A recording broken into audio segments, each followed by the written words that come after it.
आयुष्य साजरं करा. आयुष्यातल्या प्रत्येक दिवसावर तुमच्या उपस्थितीचा ठसा उमटवा.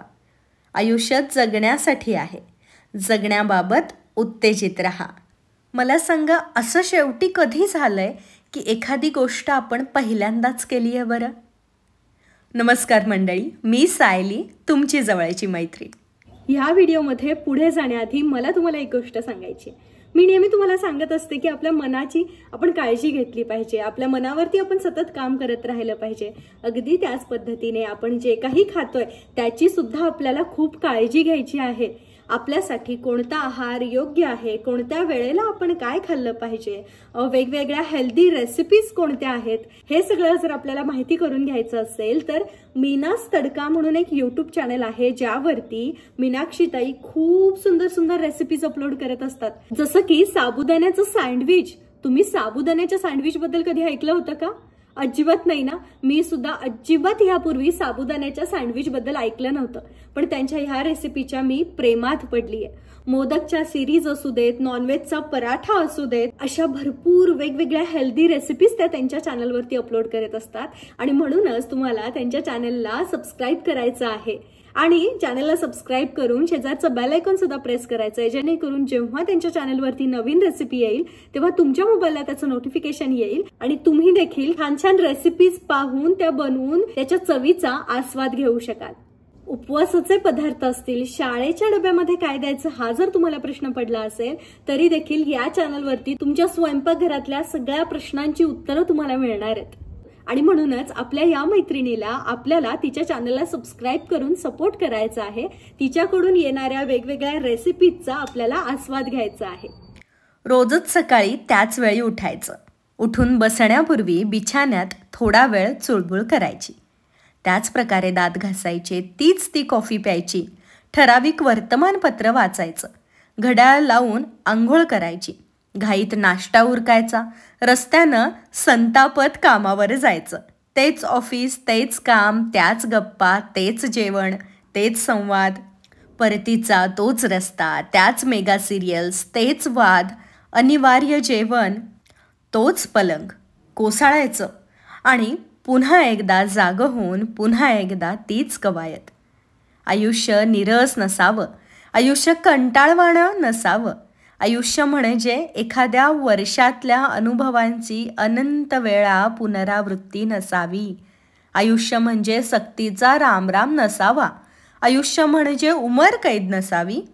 निव्वळ अस्तित्व राखण्यापेक्षा आयुष्य म्हणजे खूप काही अधिक आहे.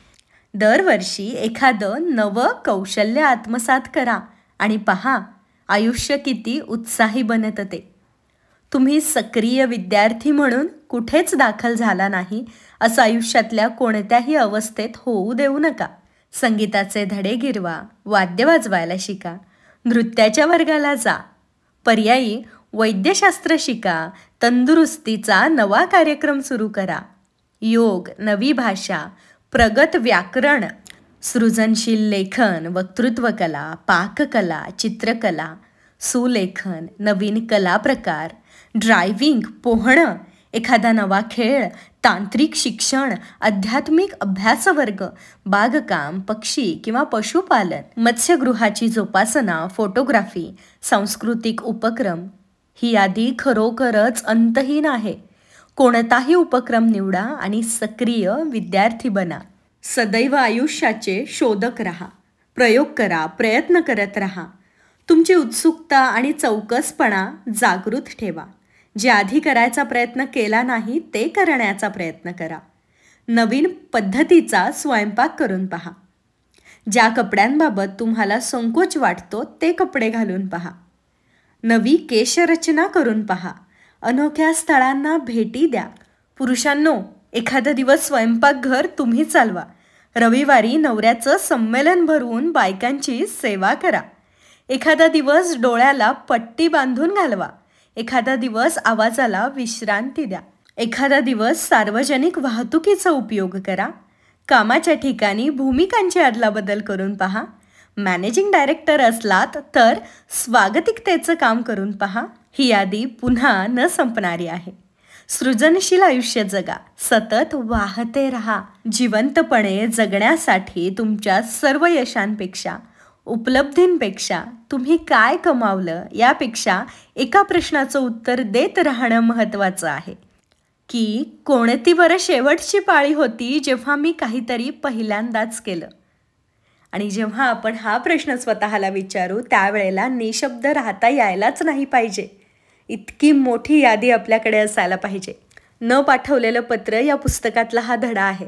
हा धडा वाचला आणि मी अगदी प्रोत्साहनाने भरून गेले. किती गोष्टी करायच्या बाकी आहेत आणि मी किती दिवस, किती वेळ, किती क्षण वाया घालवतीये याचं माझं मलाच वाईट वाटतं.